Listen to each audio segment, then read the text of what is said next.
Bien, con esto llegamos al capítulo 3 de Miqueas, y en este capítulo tenemos una división que hemos hecho aquí. La podemos encontrar en las notas que enviamos a nuestros oyentes. Los primeros 4 versículos nos presentan los pecados de los príncipes. El tema de este capítulo es que en este tercer mensaje, él denuncia a los líderes de la nación por sus pecados. Encontramos que en primer lugar, es el pecado de los príncipes en los primeros 4 versículos, y ya vamos a ver esto dentro de unos instantes. Pero los versículos 5 al 8 nos muestran los pecados de los profetas, y ellos son los líderes espirituales.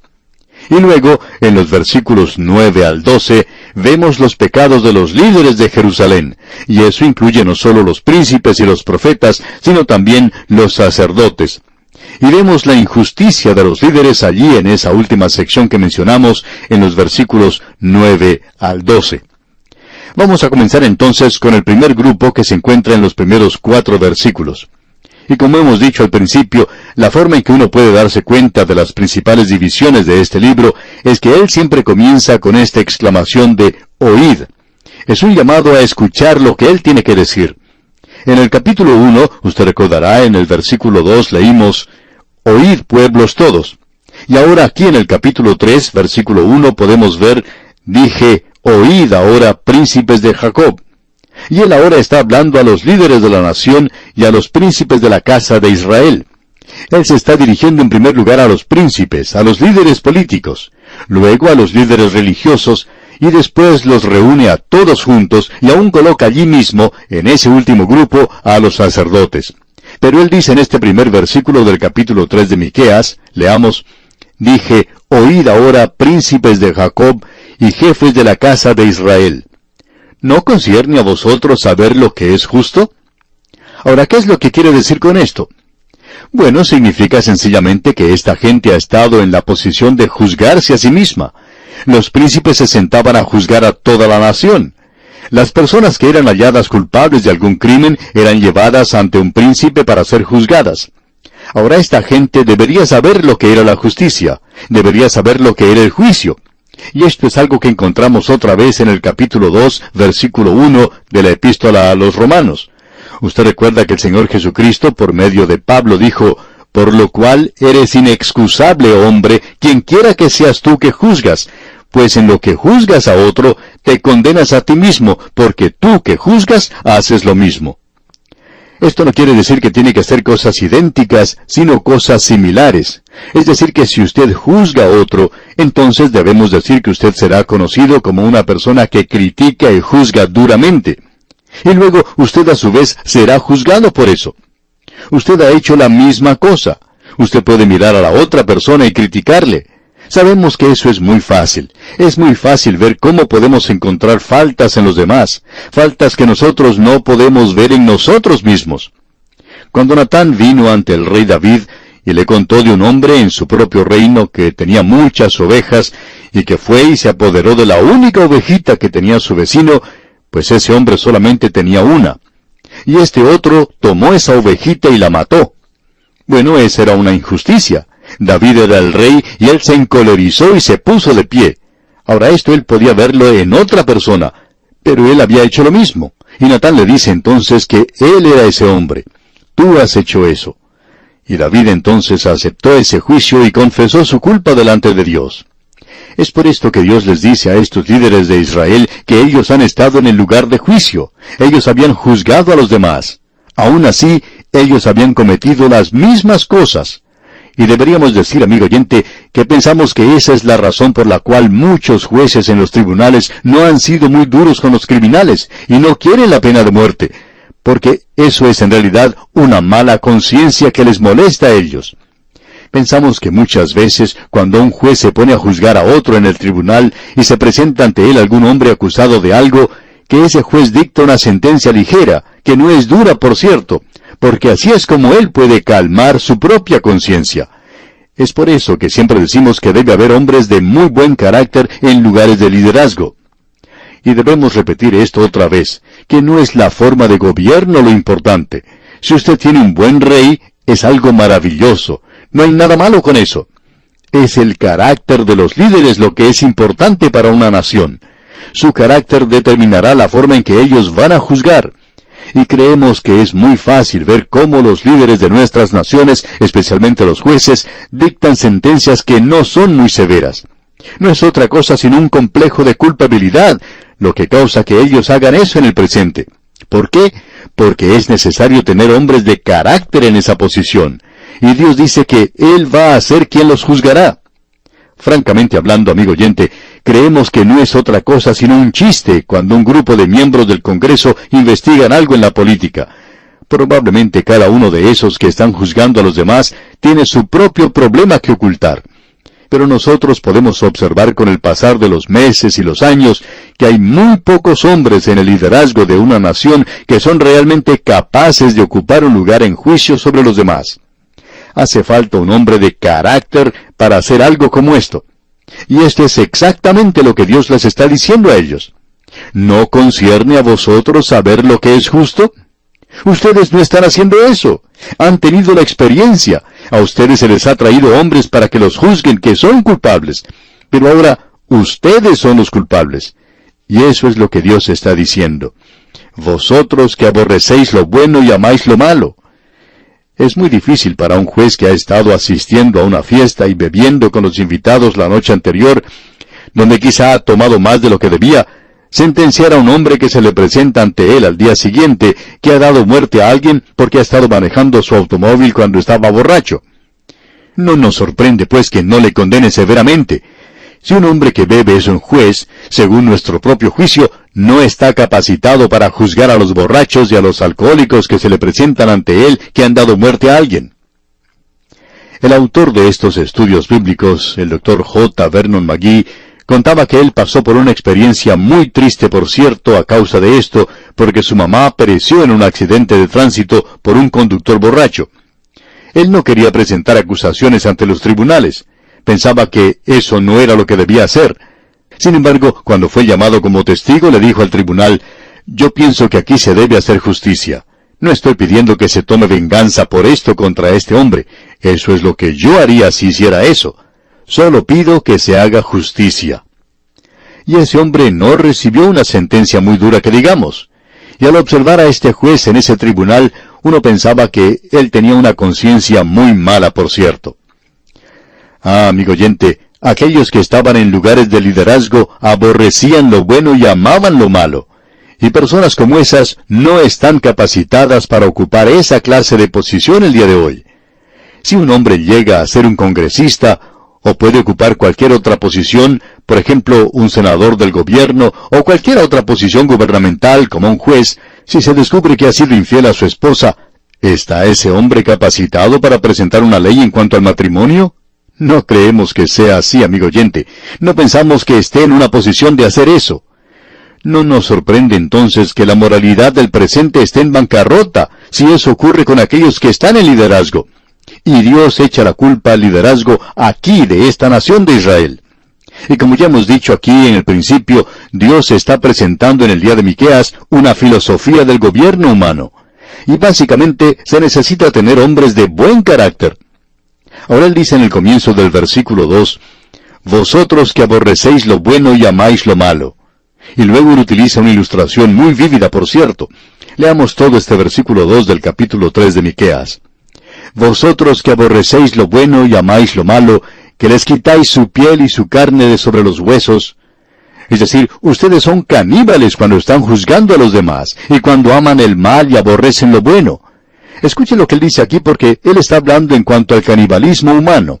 Leamos los versículos 2 y 3 juntos, que dicen, «Vosotros que aborrecéis lo bueno y amáis lo malo, que les quitáis su piel y su carne de sobre los huesos, que coméis asimismo la carne de mi pueblo, y les desolláis su piel de sobre ellos, y les quebrantáis los huesos y los rompéis como para el caldero y como carnes en olla». Es decir, que aquí no entran los sentimientos, ninguno. No hay principios elevados, no hay un carácter que entre en este juicio. Amigo oyente, debemos decir que un hombre impío es el último hombre que nosotros quisiéramos que nos juzgara en alguna cosa. Y hablando francamente, debemos decir que estamos agradecidos que no tenemos que estar ante usted en juicio, aunque usted sea un creyente. Y usted también tiene que estar agradecido de saber que no va a tener que presentarse ante mí en juicio. Pensamos que vamos a tener un mejor resultado, ocurrirá algo mejor para nosotros en la presencia del Señor Jesucristo de lo que pudiera ser si tuviéramos que presentarnos ante la humanidad. Así es que podemos apelar nuestro caso, y esto ya ha sucedido, y yo no estoy hoy ante usted para juicio, y usted no está hoy ante mí para juicio. Y cuán maravilloso es el saber eso, ¿no le parece?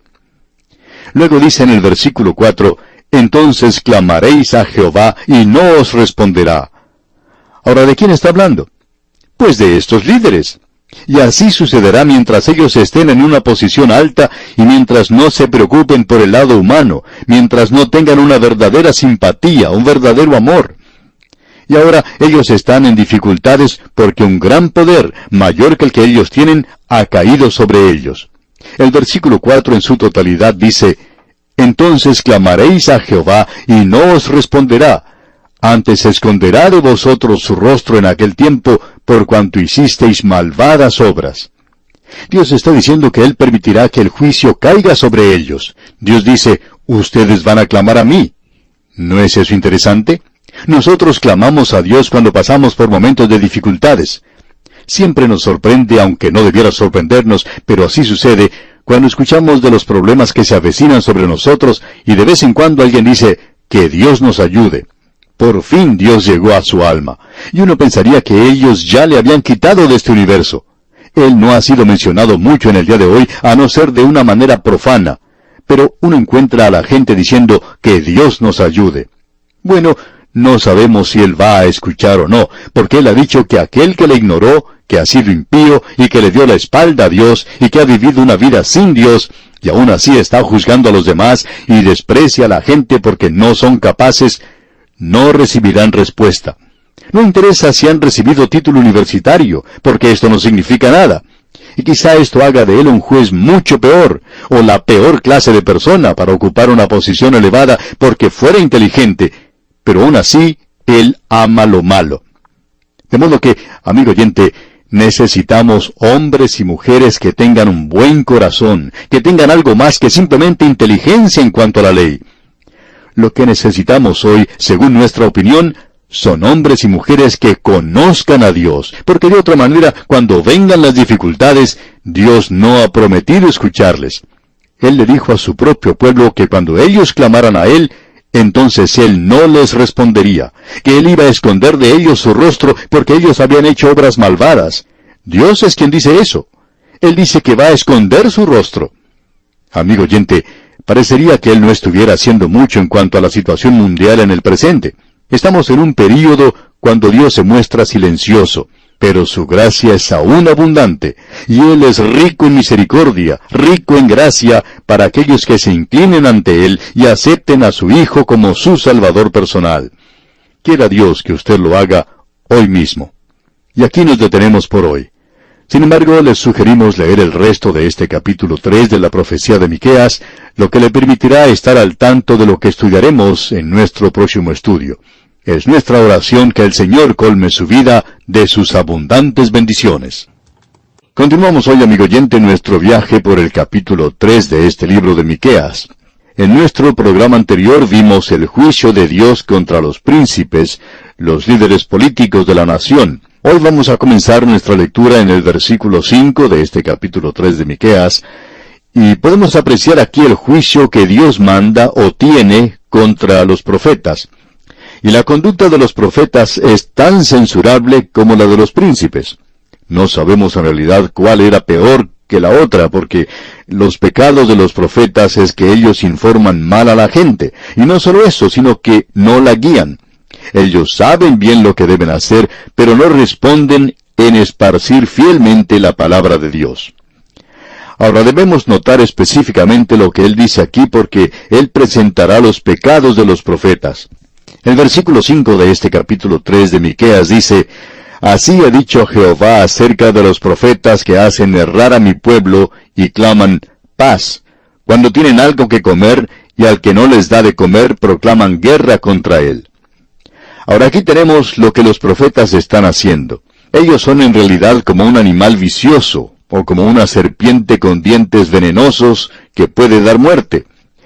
Y ellos son peores que eso, porque se ponen de pie y hablan palabras suaves y tratan como si fuera de consolar a la gente, y ellos hablaban de que se aproximaba la paz. Amigo oyente, el esfuerzo fútil del hombre por la paz debiera comenzar a sacudir a la gente a que pensara que el hombre por sí mismo no puede traer la paz al mundo. Y sencillamente por desearla, o por decirlo varias veces, o por decir que uno está a favor de la paz y que vota por ella, no quiere decir que uno va a obtener paz. Miqueas nuevamente indica en forma clara que el problema no está en la superficie. El problema no es el de desear la paz, sino que el problema es que el corazón humano es impío, el corazón humano es pecaminoso. Y Dios dice que no hay paz para los impíos. Un contemporáneo de Miqueas, el profeta Isaías, fue quien dijo eso. Y lo dijo 3 veces en la última parte de su profecía. Ese era el gran clímax al cual se acercaba cada vez, que el problema estaba en el corazón humano. Y allí es donde está el problema ahora. No es asunto de querer la paz. Cuando a veces declaramos que no podemos tener paz en el día de hoy, bueno, por lo general llegan 2 o 3 cartas de personas bien intencionadas que nos escriben cartas bien tiernas, por cierto, y nos dicen que no seamos pesimistas, que no digamos esto, que debemos continuar tratando de traer la paz a este mundo, que debemos realizar esfuerzos en cuanto a esto. Y esta gente es sincera, y parecería algo bueno. Pero, amigo oyente, esta es una de las enseñanzas más falsas que existen en el presente, que el hombre puede realizar la paz de esa manera. Nosotros creemos en la paz y la queremos tanto como cualquier otra persona, pero debemos buscarla por el camino de Dios. La persona tiene que conocer en primer lugar lo que la paz de Dios es. ¿Cómo va a conocerla usted? El apóstol Pablo dice en su epístola a los Romanos capítulo 5 versículo 1, «Justificados pues por la fe, tenemos paz para con Dios por medio de nuestro Señor Jesucristo». Usted no puede tener la paz con sus semejantes hasta cuando tenga paz con Dios. Y el corazón humano es algo en lo cual no se puede confiar. El corazón es engañoso. El profeta Jeremías en el capítulo 17 de su profecía, versículo 9, dice, «Engañoso es el corazón más que todas las cosas y perverso. ¿Quién lo conocerá?». Jeremías dijo, ¿quién puede conocerlo? Usted y yo no sabemos en realidad lo malos que somos, y podemos descender y llegar a una posición tan baja como cualquier otra criatura. Y muy a menudo hablamos de que descendemos de animales. Bueno, la palabra de que no descendemos de los animales es que el hombre puede ir mucho más bajo que un animal. Los animales no pueden obrar con la bajeza con que puede obrar la humanidad. Los animales no se emborrachan.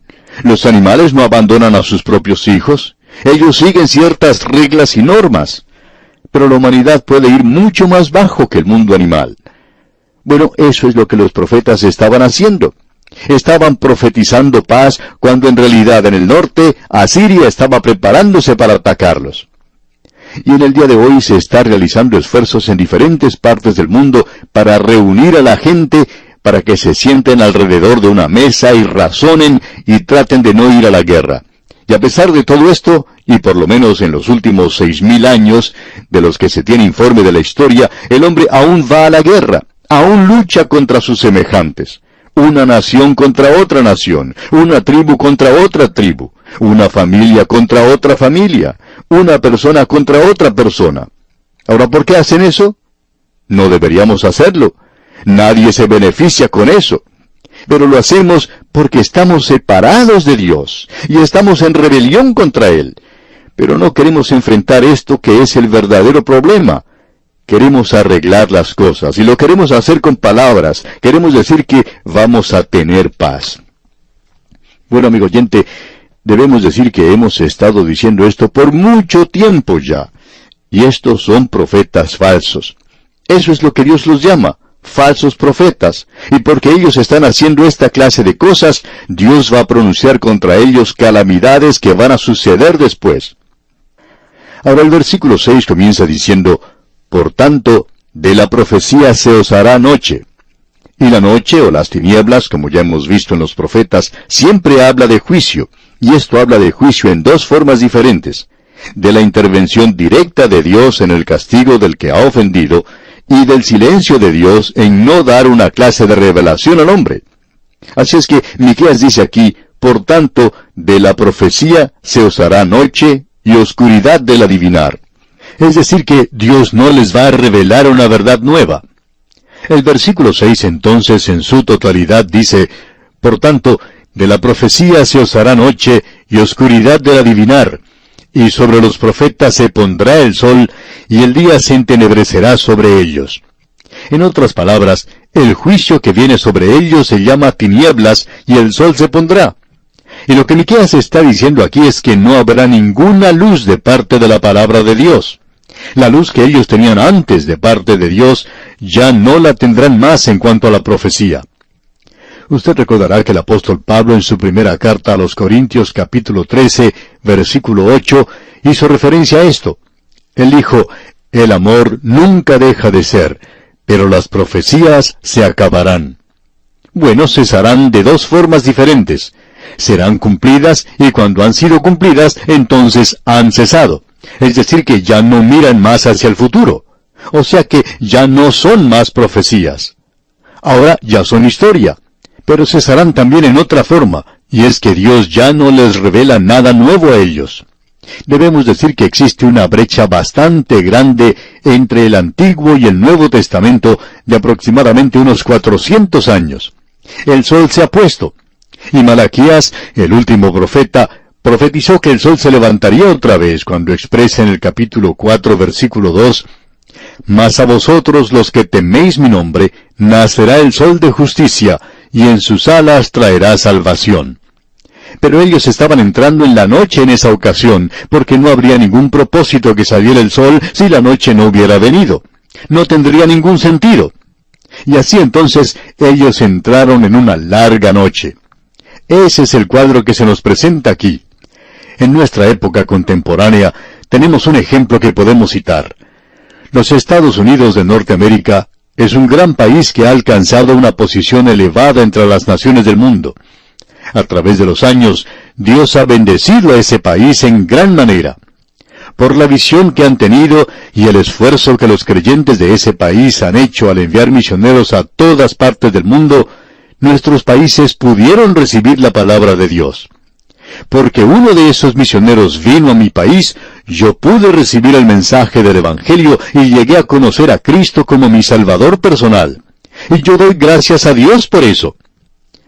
Lamentablemente, ese fervor y amor por Dios y su palabra no es igual en el día de hoy en ese país. El país ha entrado en una posición única como nación. Y creemos que su situación es muy semejante a la posición a la que había entrado esta gente a la cual está hablando Miqueas aquí. En los albores de esta nación, sus fundadores tenían una reverencia por la palabra de Dios y tenían cierto conocimiento de ella, porque en realidad la razón por la cual fueron fundadas las universidades de Harvard y Yale, dos de las universidades que están entre las más sobresalientes del país, fue con el propósito de educar a ministros del Evangelio para que la gente de ese país no estuviera en las tinieblas de la ignorancia en cuanto a la palabra de Dios. Sin embargo, en el día de hoy, esa luz ya se ha extinguido, y esos grandes centros educativos que debían ser grandes luces para el país, han apagado a Dios hace ya mucho tiempo, y la noche se ha cernido sobre ellos hoy. Los peores disturbios estudiantiles han ocurrido en esas universidades, y se han convertido en centros de tinieblas. Fue allí donde se originó la adoración de Satanás en nuestro día, y es allí donde se está propagando y donde el ocultismo avanza con rapidez. Amigo oyente, permítanos decir que, lamentablemente, esta gran nación ha entrado en un período cuando el sol de la revelación se ha ocultado. Ahora lo que queremos decir por revelación es iluminación de la palabra de Dios. Y esos mismos centros que hoy deberían estar dando la luz de la palabra de Dios, no lo están haciendo más. En realidad, están rechazando esa luz y dándole la espalda, y al mismo tiempo están volviéndose hacia el ocultismo. Amigo oyente, Si hemos aprendido algo de otras grandes naciones de la historia, como Roma, Grecia y otras, aprendamos también de nuestra historia contemporánea y tengamos cuidado, porque de eso es exactamente de lo que Miqueas está hablando aquí. Luego en los versículos 6 y 7 de este capítulo 3 dice Miqueas, por tanto, de la profecía se os hará noche y oscuridad del adivinar, y sobre los profetas se pondrá el sol, y el día se entenebrecerá sobre ellos, y serán avergonzados los profetas, y se confundirán los adivinos, y ellos todos cerrarán sus labios, porque no hay respuesta de Dios. En otras palabras, ellos estarán en tales tinieblas que aquellos que son falsos profetas, Dios los hará quedar mal, porque sus profecías no van a cumplirse. Usted recordará que eso fue lo que descubrió Acab, aunque él lo descubrió demasiado tarde. Todos esos profetas que estaban ante él le decían que saliera y luchara en la guerra.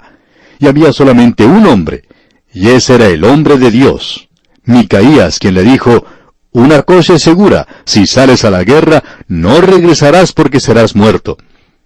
Y fue un error que Acab no le escuchara porque él no regresó. Él murió tal cual lo había dicho el profeta de Dios. Y nosotros debemos decir la verdad hoy. Amigo oyente, no vale la pena tratar de ocultar lo que ocurre en el presente, aun con esa idea moderna de ser miembro de la iglesia. Esto es algo casi repugnante.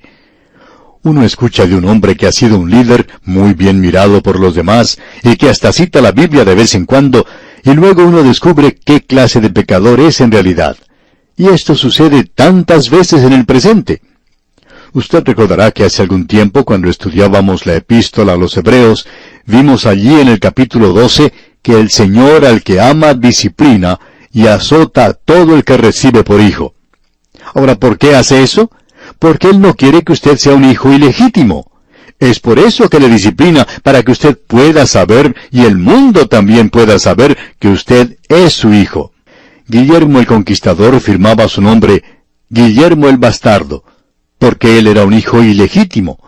Y pensamos que en el día de hoy hay muchos miembros de iglesias que podrían firmar sus nombres de la misma manera. Yo soy un diácono en la iglesia. Ah, soy un maestro en la escuela dominical. Soy un líder en la iglesia. Soy un predicador. Pero debieran escribir debajo de su nombre lo mismo que escribía Guillermo el Conquistador cuando firmaba. Yo no soy en realidad un hijo legítimo de Dios. No he nacido de nuevo. No conozco en realidad a Jesucristo como mi Salvador personal. No le amo. No busco servirle. No estoy interesado en su obra para nada. Así debieran escribir algunos que son solamente miembros de las iglesias. Estos profetas falsos se encontraban en esta posición. Dios iba a ridiculizarlos. Y la luz de la profecía se iba a apagar. Ellos estaban hablando estas palabras suaves y dulces. ¿Por qué? Porque eran palabras para consolar a la gente que quería escuchar palabras buenas.